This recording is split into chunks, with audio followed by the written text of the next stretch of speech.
always got to make sure I remember. Ask a different question. Yeah, ask a different question. It's like, wait, that wasn't the question. That is not what you want. Hey, that's how you know we got true fans when you get the comments. Huh? That's how you know you got true For fans. real. Mark, you know Mark changed his That question. was not the question. Alright, we lied. They all searching episodes looking for the answers. Guys, dang it, D. My bad. I wasn't Guys, there. dang it, D. Alright, here we go. We lied. We're gonna have to edit this. Yo, what up, everybody? This is DeMarcus, your Power King, back again with another episode of From the Hip and to My Right. Hey, this is Dario, Mr. Just My Spouse himself. What's going on? And we are back again with another part 3 with our special guest. Please introduce yourself again. Jess. Yeah. Just get used to her. Hey, bro, I don't know, like, man. She's not a special guest anymore. She know that person that you say, after the first time your family's going to go to the refrigerator. Yeah, I am that person. Tired, go ahead, you already know. You already know. Food, you already know. That person, hey man, that's actually a scary moment to actually have those type of people in your life that literally got a key to your house, just walk in, sit down, like, Oh shit. I said make yourself at home. but I didn't say make it at right? home. I said make yourself at home, not be at home. Like, yo. I just wanted you to feel like you was Hey, home. man, Right? Bro, that's the worst. I'm waiting for that day, man. When you eat my last slice of pizza, bro, I'm like, yo, we no longer friends. Give me your key. I'm telling you, Give me the key. I get into it with my wife over the last piece of food. Yeah, she wins, but still, you know. So I gotta put up a fight, though. Yeah. I'm not with it. That's all I'm saying. Get your chest up. You know what I'm saying? Anyways, y'all, thank y'all for tuning in once again from the hip. Man, I mean, honestly, these last 2 episodes, man, have been like sheer fire. And when I mean nuggets have been dropping, I'm talking about more than Mickey D's. Shout out. No, I'm just kidding. Sponsor me. Yeah, I'm saying. I'm trying to get a quick sponsor. We global, you know what I'm saying? Mickey D's global, From the Hip global, we all there. You know? We there. But if you don't know why we global, y'all should definitely check out episode 2 to find out why we global. Y'all will be able to find that out. But We global. we here. We here now. I mean, they gotta know. You know what I'm saying? But yo, so we left off on with Jay. I was asking her, you know, basically we know that you kind of had like this identity kind of like as a tomboy, kind of like that middle of like not being too feminine or not too masculine or anything like that. I wanted your opinion on what do you feel like, or what is your definition of a weak man? I think Sit in on this. the men that do not believe in feeling, Ooh. that have too much ego, too much pride. Okay. Because if you strip that away, they have nothing. Literally nothing. And it's more harmful for them than it is for us to be around people like that. Right. Because they don't realize that they're actually hurting themselves in the long run. Because when they have something that's really important to them in life, and if they lose it, or if they realize like, oh my God, like I never want to lose this, then they slowly they'll do anything that they can to take control of having that for forever. Gotcha. Those are usually the controlling men. The controlling men are always the weakest men, because you know if they can't have control, they feel nothing. They are nothing. You know, and deep down they realize that. Do you think is how it's used? Because women don't like strong. Women don't like weak men. And when I say weak men, I mean not those type, but like the ones with no backbone, the submissive. As much as they said, like, let's be honest, like nobody really respects a person. Yeah. Well, like, that just with everything, like everything is just yes, blah blah. Yeah. So you know, so like pride and ego, in my opinion, it's accessible or it's needed, but it's how you use it that identifies. Yes and no, because there's a difference between like weak men. When we think about it, we're thinking of someone that like cries and literally does anything, essentially pussy whipped. Yeah. That's what men think is weak men. Yeah. Right? But there's 3 different types of people. There's an alpha, there's a beta, and an omega. Okay? And nobody really realizes, you know, when they think about it, they're just like, okay, you will have an omega that is like a lion in sheep's clothing, right? Pretends to be something that they're not. Wow. An omega really is someone that thinks that they're an alpha, tries to do everything like an alpha, will tell people what to do, but really, to be an alpha, what it takes is to be able to compromise. You have to understand that people need someone to lead them, but they also need someone to be on their level at the same time. Those are true alphas. Those are true people that are, and people that try to assert their dominance has nothing to do with being an alpha. Being dominant and submissive is not the same thing as being an alpha or an omega. It's completely different ballgame. It blew my freaking mind. Yo, I was about to say, oh yeah, I heard of alpha. I heard of omega. Omega, what, they got those too? I said, they made those? When they made those? I'm like, it's an action figure. What come out? Yo, I ain't gonna lie, I have never even heard the omega point, but that makes so much freaking sense. That makes so much freaking sense. That actually would blow my next question, because we were just talking on we were talking in the car about like, there was a woman that made like, a real cute post, you know what I'm saying? And what I was saying, like how I used to be, I guess, an omega at this point, where it was like, or maybe omega or beta, I don't know. You can probably tell me which side I was on. I never knew it existed. But so a woman, and for my audience, you'll know this, you see this. There's an IG model post something very revealing. You know what I'm saying? And you'll see guys at the bottom in the comment section. Hey, you look so beautiful. God is still, you so amazing. Just to be in your presence would be an immaculate experience. Do you mind if I get your number? And then, so there's that dude. Then you got a person that be like, fire, hard eyes, and then you have a person that does not respond. I remember for me in the past, I was that like immaculate God is like, oh, you so beautiful. If you would just bless my presence with just coming out with me to Red Lobster. You know what I'm saying? Get some, cheddar biscuits. Yeah. Hey, Red Lobster, just saying, shout out. Trying to get these sponsors. I'm trying to get these sponsors, bro. But no, like real talk. So like, I remember being that guy to now, when even before I got married, like kind of having that persona, I was like, I really don't care now. Like I got to that point, like when I started noticing I had purpose and ambition, I really didn't focus on that, and I really wasn't worried about that. So like, what would you say to people that are like that in the comments? That like I don't know if you got people in your comments that are like, oh, you so beautiful, girl. If I could just bless you with just coming out with me, or whatever I could do. Just, I mean, only the men that are trying to sell me a goat, but say a goat. She like, for real? He said, for $29.99. Sell you a goat. Oh my God. I get some random. Yeah. It has nothing to do with like, oh, you're so cute. Just random DMs. I'm like, damn. Hey, so you want a Billy goat? You still pretty, but yeah. But I'm trying to sell you Hey, you want to be an ambassador for goat milk? For real.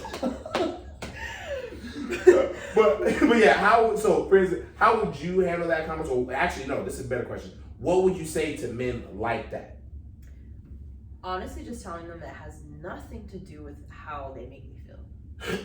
I don't need a man to make me feel like I am beautiful. I don't need you to tell me, because I do it myself. Like that's where the disconnect is that weak men that do that think that they bring something to you, that they are basically creating something for you. And a strong man realizes that you're not trying to do something for someone.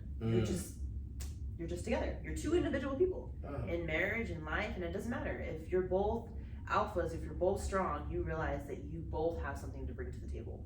You're not there to help someone build them up. You're not there to create a new person. It's not your job to make someone better. It's just your job to be better, so that way they can be with someone that's better. That's it. That's simply it. So what you saying that we about to shift the gear? Babe, I'm done buying you food. Buy yourself. I'm done. I'm an alpha, damn it. I'm done. I'm done with everything. I'm sick of this.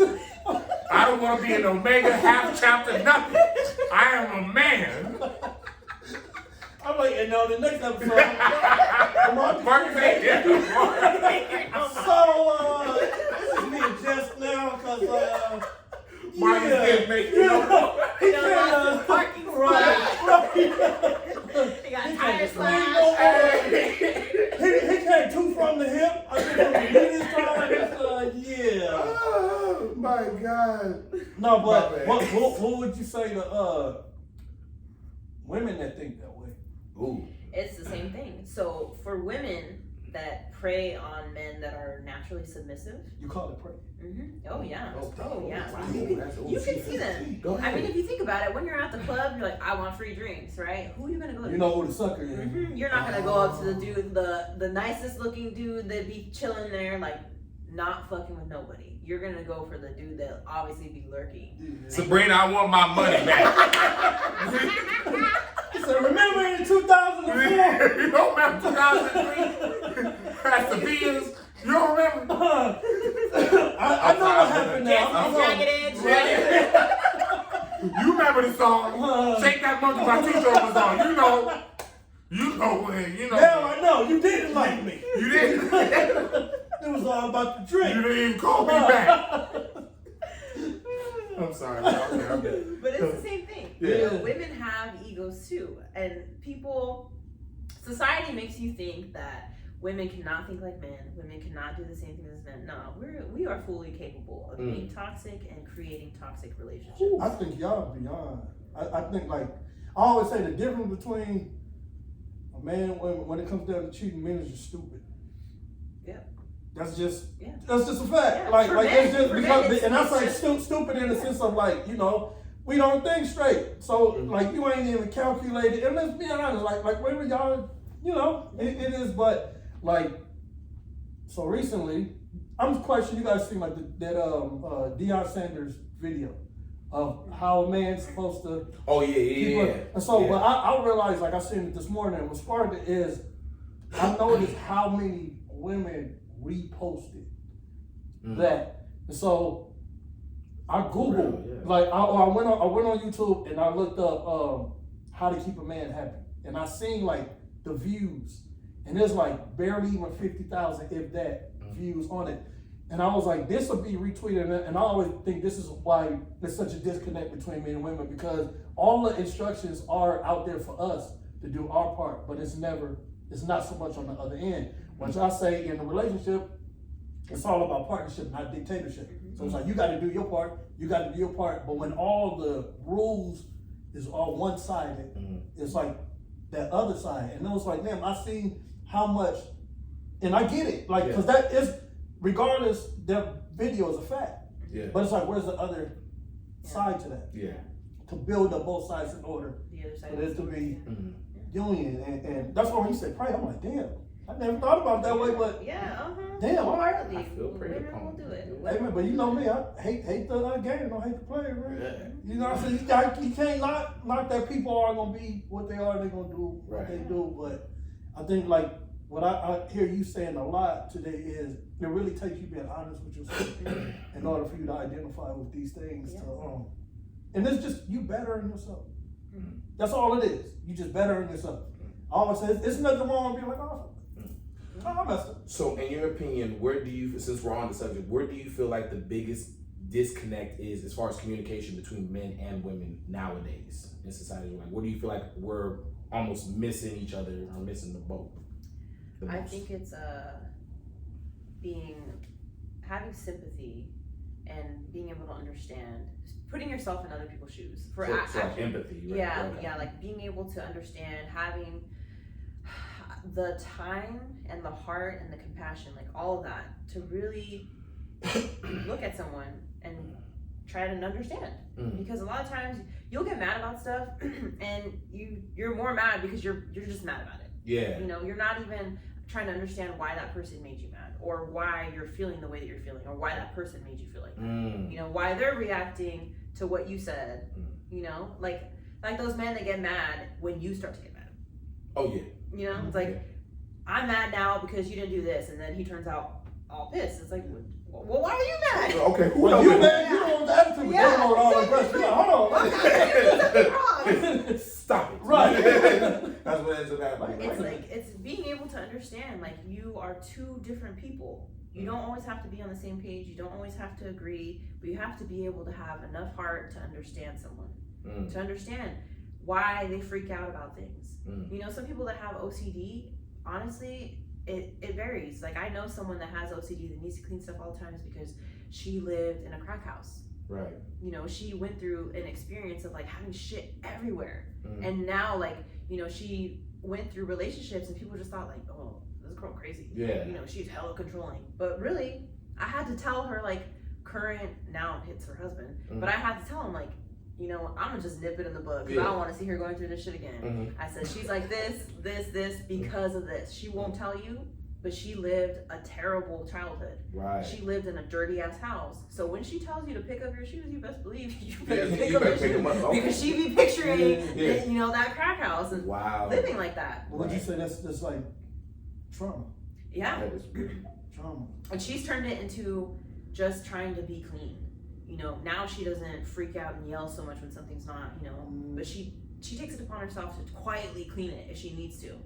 But at least now he knows and understands. If he sees her cleaning stuff, it's because she's feeling anxiety or that overwhelming feeling of like, oh my God, nothing's clean. And you know what he does? He helps her. So universally, empathy. Because that's what it comes down to. Is you understand it. Yeah. You see, like, I'm obsessed with like the origin of things.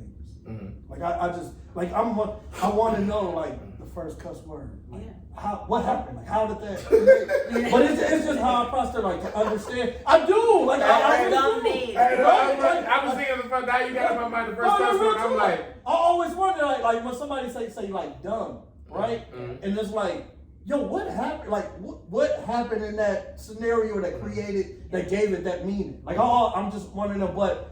And it's just me to understand, and I think as people, we need to do that. Right. Like, you don't have to like what they do, cool, but at least you understand like their action will give you the option of how to deal with it. And it's not enough empathy because that's what it comes down to. Like your friend understanding her trauma instead of being like, oh, she's just extra, oh, it's just OCD, or is it? But we judge the action instead of like, yo, why is that person like that? Like why? And you know what I mean? I always get charged like, oh, you can't be asking questions. I'm like, how am I supposed to understand if I don't ask? I ask questions. I'm inquiring. Like in order for me to properly understand and assess and handle a situation, you have to understand, and you got to take your feelings, and it doesn't take away from the effects of it, but at least you know how to properly handle the situation. Handle it, but because you took the time to like understand the situation instead of just judging it for what it is, not really understanding like, yo, there's a lot more to. Because it's like when you sit there and think about it, it's like it's not about you. It's not about you. It's not all about you.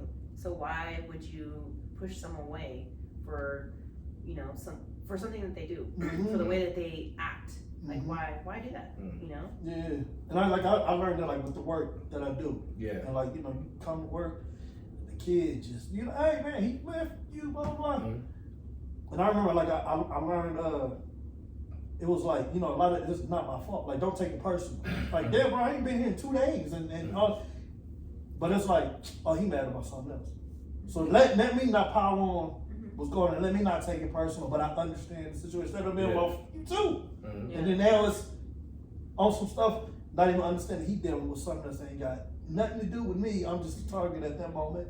It's like, don't take it personal. Just do it, but you understand the situation. So you might want to, you know, take a break or whatever instead of making the situation worse, but you empathize with the situation. Yeah, because the majority of the time, the way that they're projecting their feelings has nothing to do with it. Absolutely not. I mean, when I used to work at KFC, and people would come in like hella mad. Honestly, I would be giving away like free honey mustard and, you know, like slipping some. You're like, they make you pay for this. I'm helping you out. And then people would be happy, you know. Then they would open up like, oh, I'm so sorry. I'm like, it's no problem. I understand. You know, I ain't gonna lie. I thought about working at a fast food joint, but I was like, yo, I like in my mind the way I play things out, like, yo, you really mad at me over 2-piece?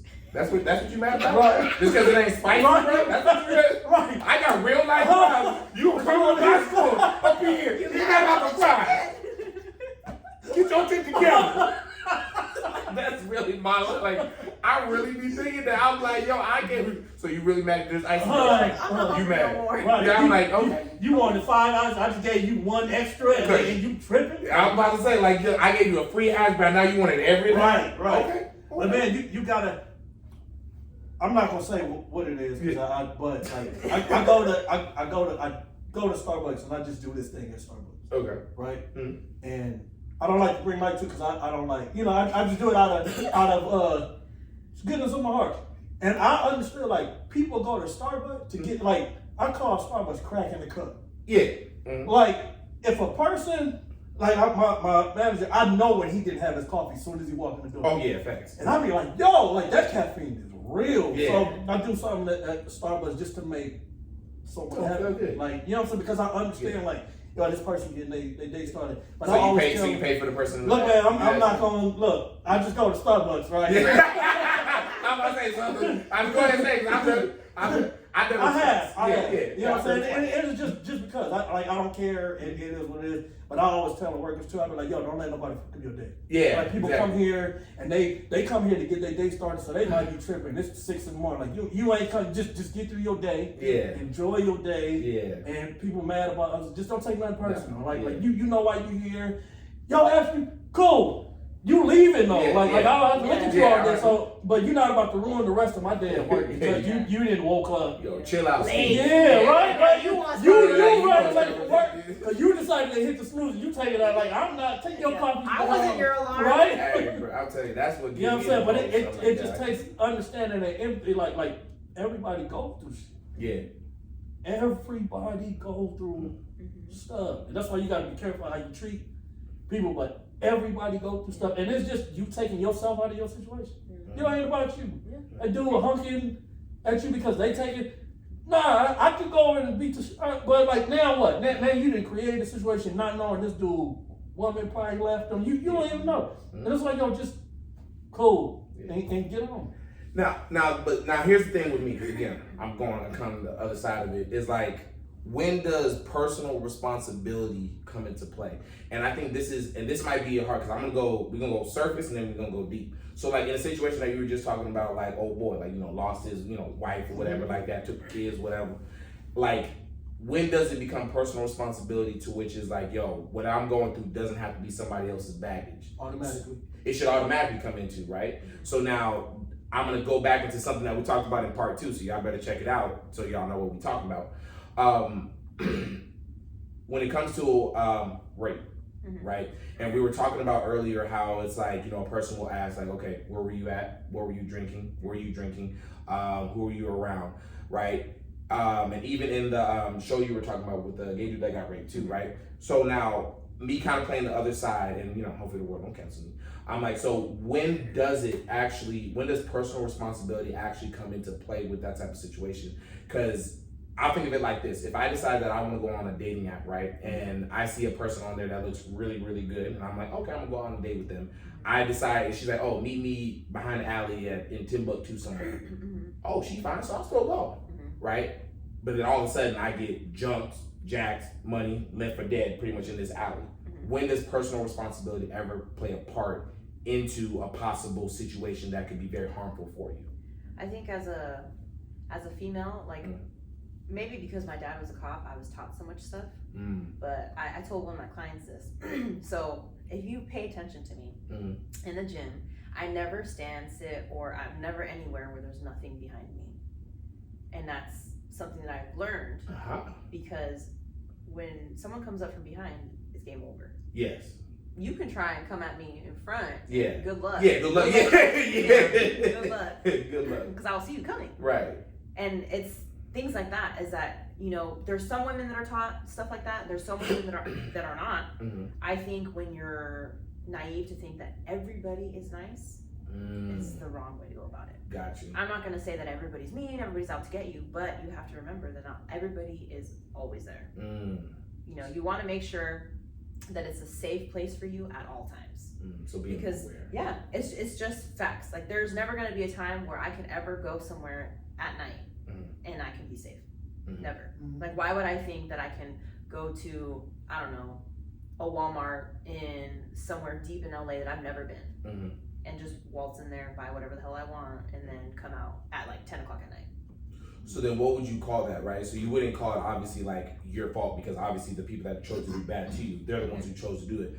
What would you call it in that situation? So it's not your fault, but it is... It's awareness. You have to be aware and pay attention.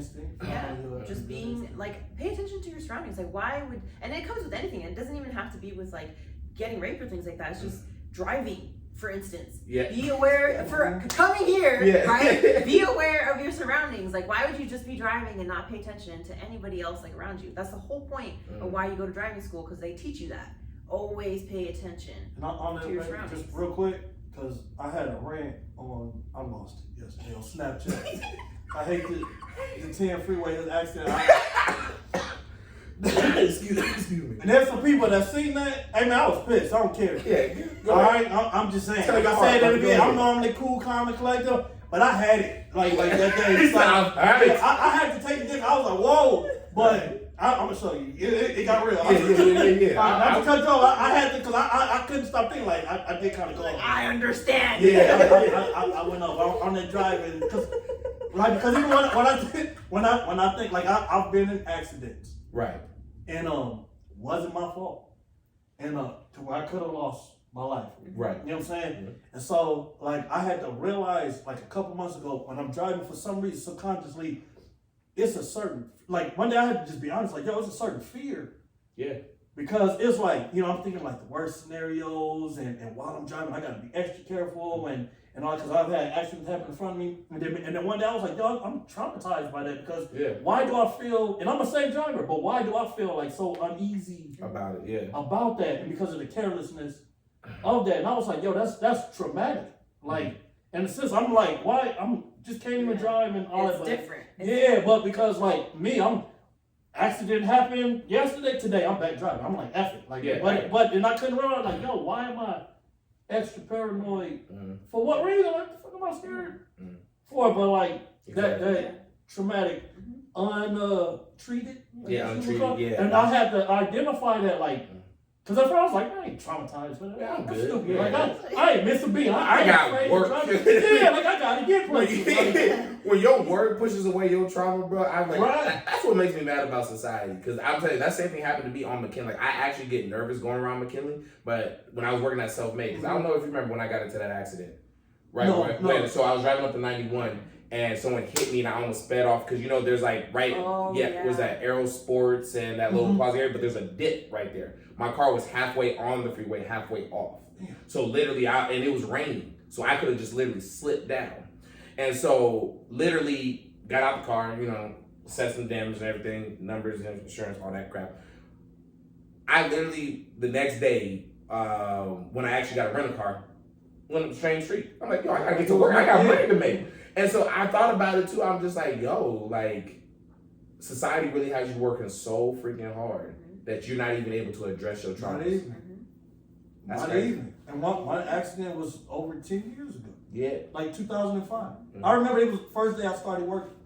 And I come in, I'm all messed up, but that's like one. That was probably like one of my worst ones, and then the other one was a couple years ago. But this is years later, and I'm driving, like, I'm good, but it's like I don't trust nobody on the road, and I couldn't realize. I'm like, why am I nervous? Like, I couldn't realize. Like, I didn't realize, and then I was like, yo, I'm really like, you know, I don't trust. Like, I'm like, hey man, I get mad.